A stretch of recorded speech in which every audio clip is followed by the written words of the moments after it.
금요일 새벽 예배를 하나님께 올려드리겠습니다.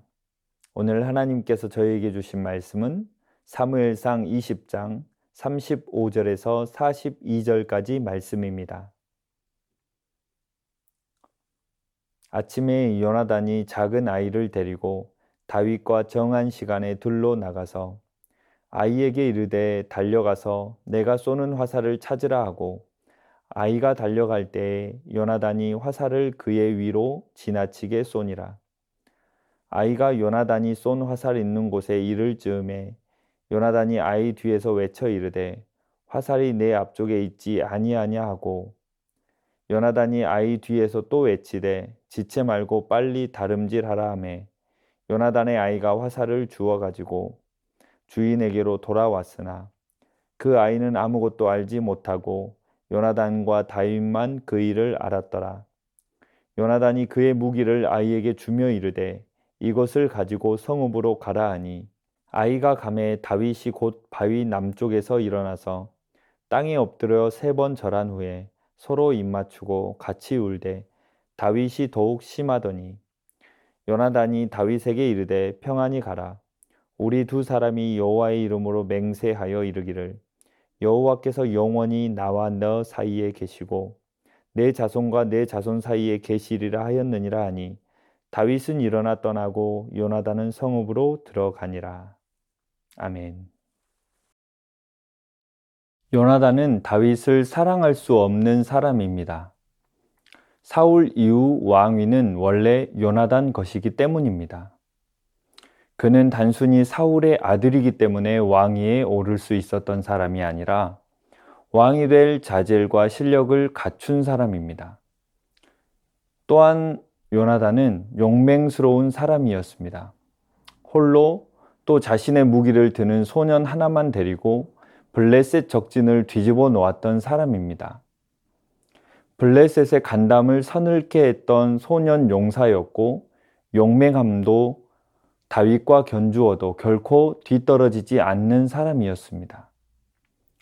모든 상황이 요나단이 왕이 되어도 문제가 없었습니다. 그런데 문제는 이 요나단이 왕이 될 생각이 전혀 없었습니다. 오히려 아버지의 적이고 자신의 적이 될 만한 다윗을 적극적으로 옹호하고 보호하고 살려주고 살펴주고 있습니다. 만약 요나단이 아니었다면 다윗은 훨씬 더 일찍 사울의 손에 의해서 죽었을지도 모릅니다. 사울은 이것이 너무 답답했습니다. 자기 아들 요나단을 이해할 수 없었습니다. 다윗을 대변하고 살려주려 하는 아들 요나단에게 사울은 말합니다. 30절과 31절입니다. 사울이 요나단에게 화를 내며 그에게 이르되 패역 무도한 계집의 소생아 내가 이새의 아들을 택한 것이 내 수치와 내 어미의 벌거벗은 수치됨을 내가 어찌 알지 못하랴.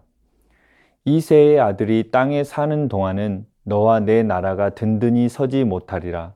그런즉 이제 사람을 보내어 그를 내게로 끌어오라. 그는 죽어야 할 자인이라 한지라. 이렇게까지 사울이 화를 내고 또 설득까지 하지만 요나단은 왕이 될 생각이 없었습니다.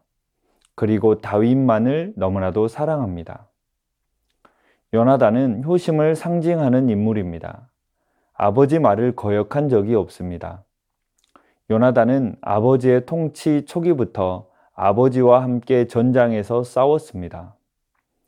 앞장서서 싸우면서도 스스로 영광을 받지 않고 아버지의 명예와 권세를 위해 기꺼이 죽을 수 있다고 말한 인물입니다. 다윗이 사울을 의심할 때 요나단은 아버지의 신앙과 성품을 믿었기에 그렇지 않다고 대변까지 합니다. 이런 요나단이 다윗을 사랑합니다. 왜 그럴까요? 모든 인간관계의 기초는 바로 하나님과의 관계에 있습니다. 이렇게 보면 요나단은 하나님을 정말 만난 사람이고 요나단은 하나님을 지극히 사랑한 사람이었습니다. 하나님을 사랑하고 하나님의 사랑을 입으면 하나님께서 사랑하는 사람이 보이기 시작합니다.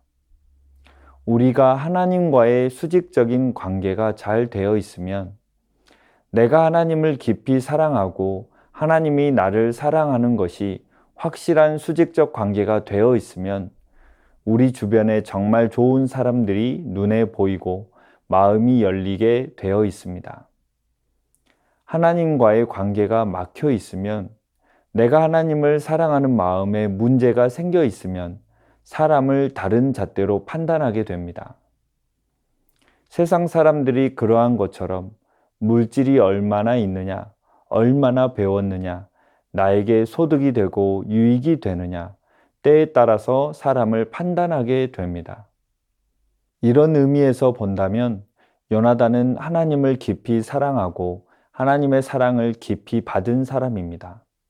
그러므로 다윗이 보이는 것입니다. 하나님의 축복이 보이는 은혜가 가득하길 소망합니다. 이 본문 20장에서 사울이 다윗을 죽이려 한 직접적인 동기가 처음으로 언급되어 있습니다. 죽이려는 이유는 다윗이 살아있는 동안 자신의 왕위가 안전하지 못하다고 생각하기 때문입니다. 사울이 다윗을 미워하는 이유는 왕국을 빼앗길 수 있다는 생각 때문이었습니다.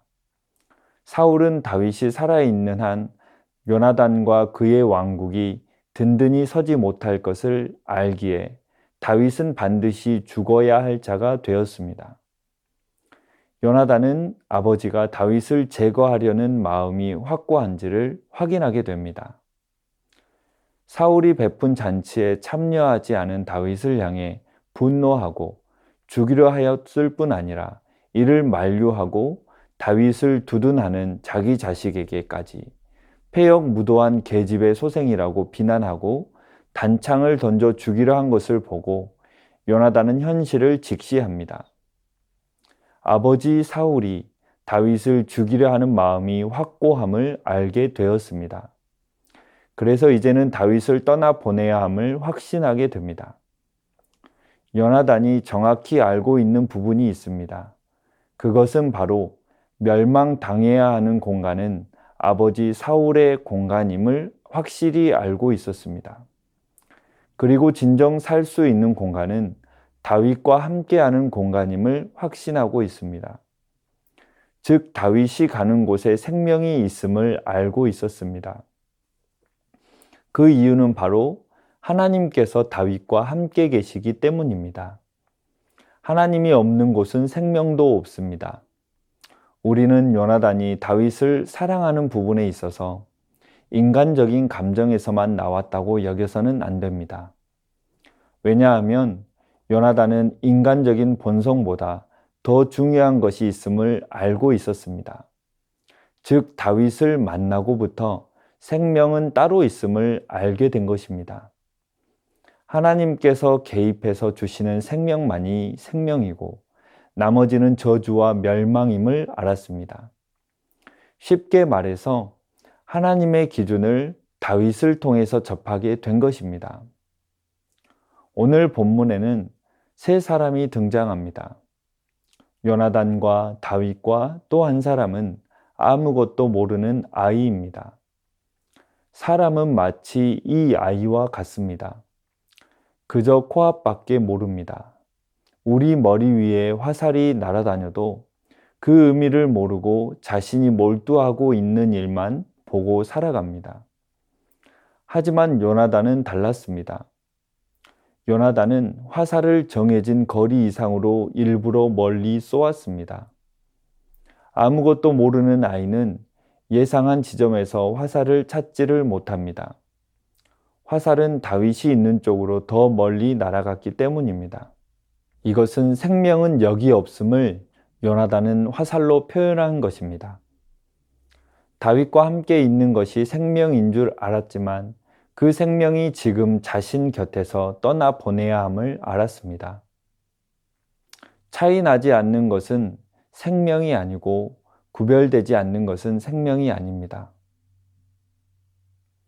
요나단은 죽음과 생명 양쪽을 다 알기 때문에 다윗의 등장으로 인하여 자동적으로 다윗을 배척하는 자기 집안에 저주가 임하고 있음도 알았습니다. 사울의 집안과 다윗의 집안은 가야 할 길이 달랐던 것입니다. 그렇다면 다윗을 떠나보내는 요나단이 살 길이 무엇입니까? 바로 42절입니다. 요나단이 다윗에게 이르되 평안히 가라. 우리 두 사람이 여호와의 이름으로 맹세하여 이르기를 여호와께서 영원히 나와 너 사이에 계시고 내 자손과 내 자손 사이에 계시리라 하였느니라 하니 다윗은 일어나 떠나고 요나단은 성읍으로 들어가니라. 요나단은 하나님을 증인으로 내세웠습니다. 즉 내가 다윗을 실어서 멀리 보낸 것이 아니라 도리어 다윗을 살리기 위해서 멀리 보내야 했음을 인정하는 증인으로서 하나님을 내세웁니다. 그리고 비록 다윗과 헤어졌어도 언제까지도 다윗과 함께 있음을 알려주는 증인으로도 역시 하나님을 내세웁니다. 하나님께서는 영원토록 우리의 사이를 연결시켜 주시는 분이라는 것입니다. 그렇습니다. 여호와의 이름으로 선포할 때 하나님의 역사가 임하는 것입니다. 여호와의 이름으로 선포할 때에 연결되어지고 합력하여 선을 이루는 은혜가 임합니다. 여호와 하나님께서 함께 하시면 됩니다. 여호와 하나님께서 함께 하시지 않으시면 요나단의 화살의 의미를 모르는 자들이 바로 자신이 됩니다. 오늘 말씀을 기억하며 여호와 하나님의 이름으로 선포하여 여호와 하나님께서 영원히 함께 계시는 은혜가 가득하시기를 주님의 이름으로 축원합니다. 이 시간 말씀 의지하여 함께 기도하겠습니다. 삶의 현장 속에서 하나님께 더욱 가까이 하는 은혜를 더하여 주옵소서. 세상의 대세를 따르는 것이 아니라 하나님의 대의만을 쫓는 은혜를 주옵소서. 아무것도 모르는 아이와 같은 인생이 아닌 하나님께서 인도하시는 축복의 삶 되게 하옵소서. 말씀 의지하여 함께 기도하겠습니다.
나라와 민족을 위해서 기도하겠습니다.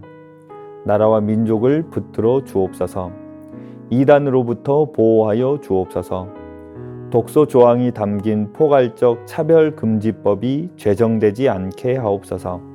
정치, 경제, 사회, 문화, 교육 등의 모든 분야를 주님께서 친히 인도하여 주옵소서. 나라와 민족을 위해 함께 기도하겠습니다.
계속해서 교회를 위해서 기도하겠습니다. 하나님만을 사랑하고 이웃을 사랑하는 사랑의 공동체가 되게 하옵소서. 153 종교인 성경 읽기를 통하여 충만한 은혜를 더하여 주옵소서. 교구를 담당하는 목사님과 순장님들을 강건케 하옵소서.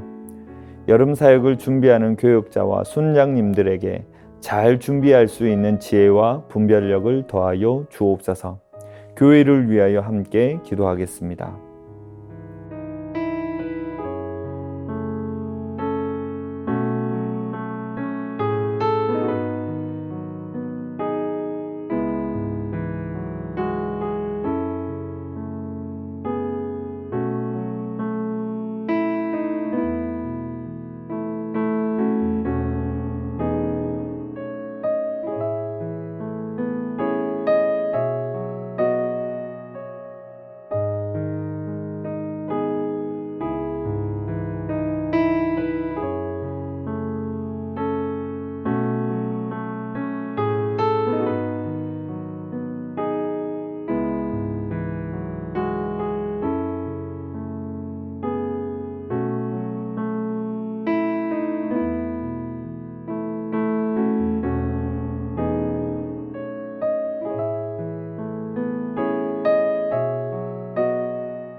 마지막으로 선교사님과 환우들을 위해 기도하겠습니다.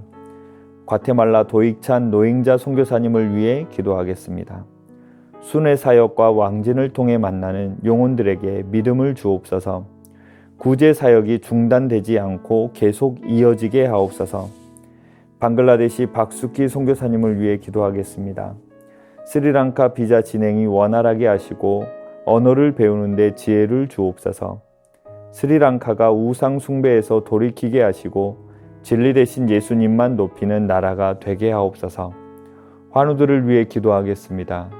문현자 권사님, 추명우 성도님, 추승민 형제님, 이춘실 집사님, 김인혜 집사님, 최혁기 성도님, 이길태 집사님, 김찬준 집사님, 김영자 권사님, 정순궁 권사님, 김봉남 권사님, 김광순 집사님, 박문천 집사님, 노성빈 형제님, 최혜랑 집사님의 아버님, 환우들의 몸과 마음을 회복시켜 주옵소서. 선교사님과 환우들을 위해 기도한 후 개인기도 하겠습니다.